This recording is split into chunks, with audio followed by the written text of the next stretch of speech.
Ayo para thalibatul mahad, siapkan diri kalian ini untuk menjadi lisan, menjadi penyambung ilmu-ilmu, nilai-nilai perjuangan Nahdlatul Wathon. Sekarang kita tahu perjuangan Nahdlatul Wathon itu ada dua organisasi yang menjalankannya. Ada organisasi Nahdlatul Wathon dan ada organisasi Nahdlatul Wathon Diniyah Islami. Sama-sama melaksanakan perjuangan Nahdlatul Wathon. Mana generasi NWDI ini yang perempuan?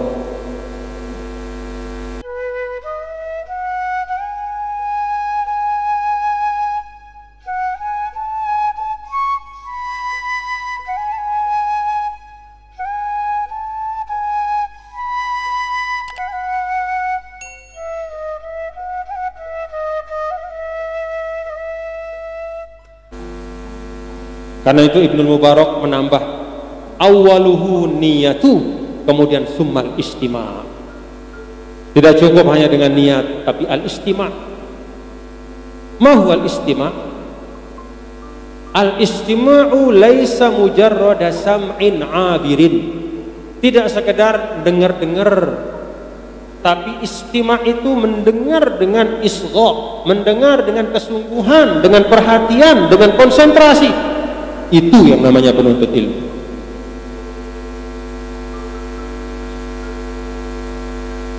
Kalau bahasa Inggris itu kan ada hear dengan listen. Mun hear itu pokoknya sembarang suara. Misalnya saya sedang duduk sekarang di sini, saya dengar ada suara burung apa, ya itulah hearing, mendengar keluar masuk sepintas. Tapi listening adalah menyimak, mendengar dengan penuh kesungguhan.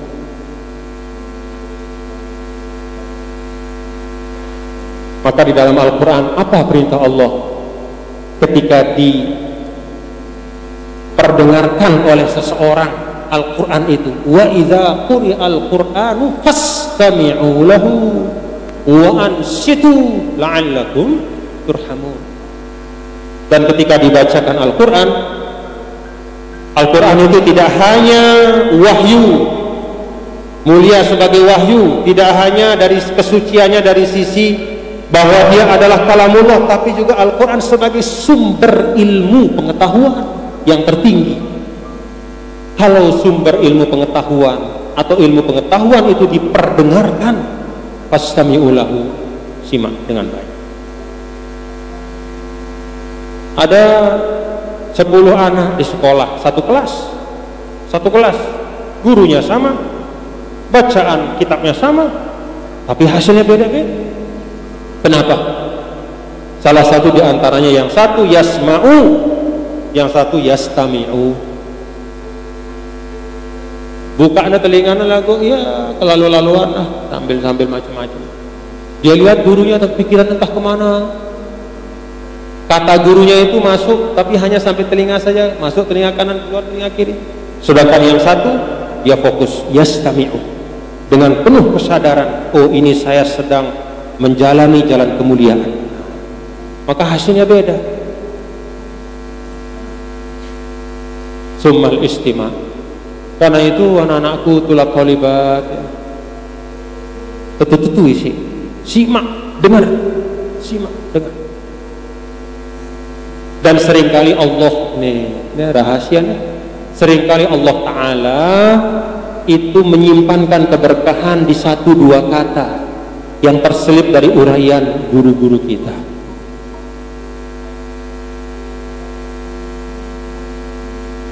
Begitu lewat kata itu, karena entah kita mikir apa, lewat juga keberkahan, sayang.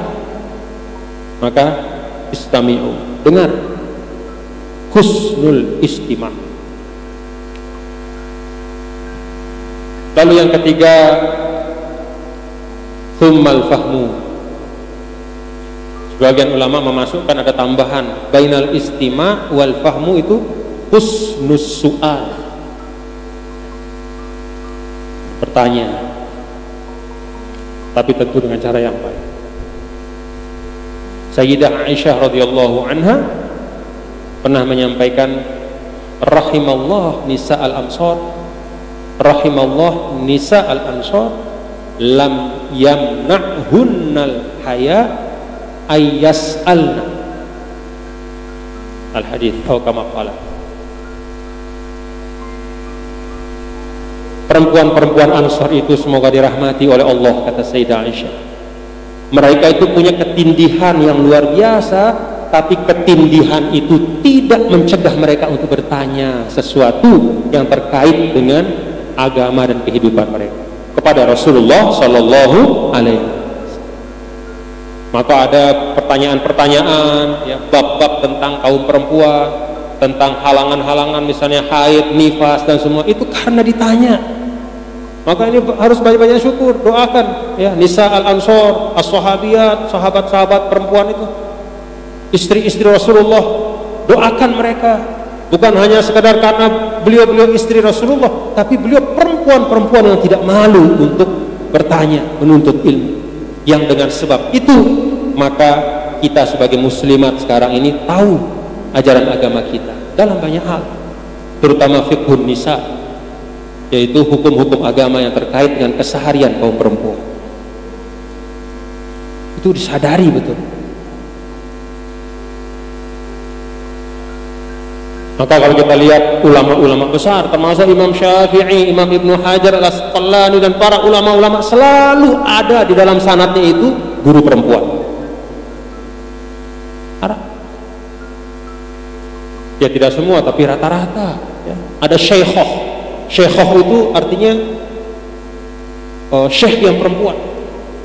Jadi Imam Syafi'i, Imam Ibnu Hajar itu punya guru perempuan, ngajak, belajar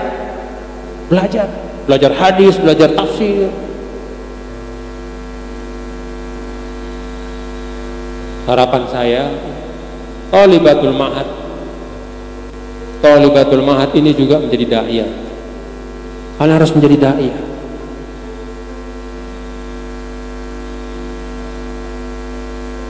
Menjadi da'iyah, menjadi alimat, jadi alimah yang berilmu menjadi da'iyah. Jadi para da'iyah untuk mengajarkan umat, khususnya kaum perempuan.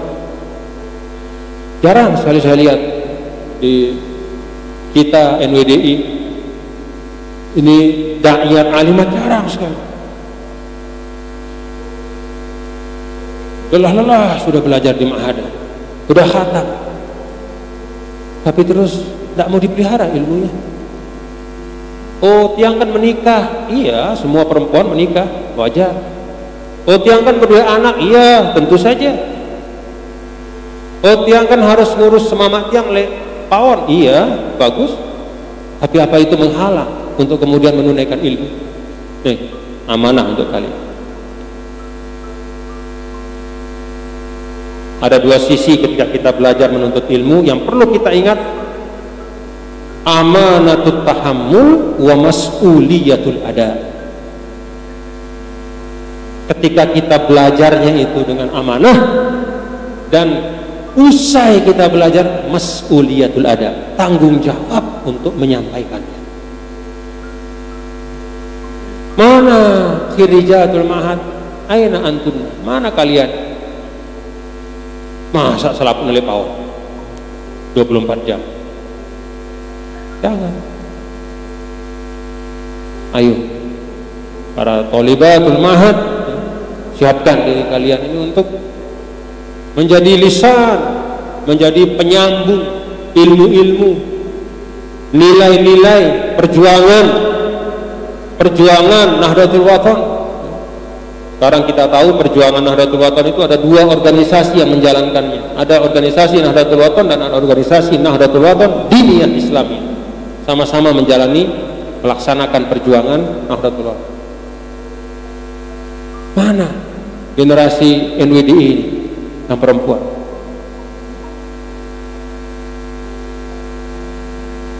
Saya betul-betul minta ya, bangun semangat itu. Siapkan diri untuk menjadi da'iyat. Jangan sampai kita umat yang timpang, umat yang pincang, seperti burung hanya punya satu sayap, yang satu patah. kaderisasi dan pendidikan untuk kaum laki-lakinya berjalan, tapi untuk kaum perempuan lumpuh. Kenapa? Karena kaum perempuan sendiri tidak mau baik sendiri-sendiri maupun bersama-sama untuk membangun kaderisasi itu dari sisi keilmuan dengan sungguh-sungguh.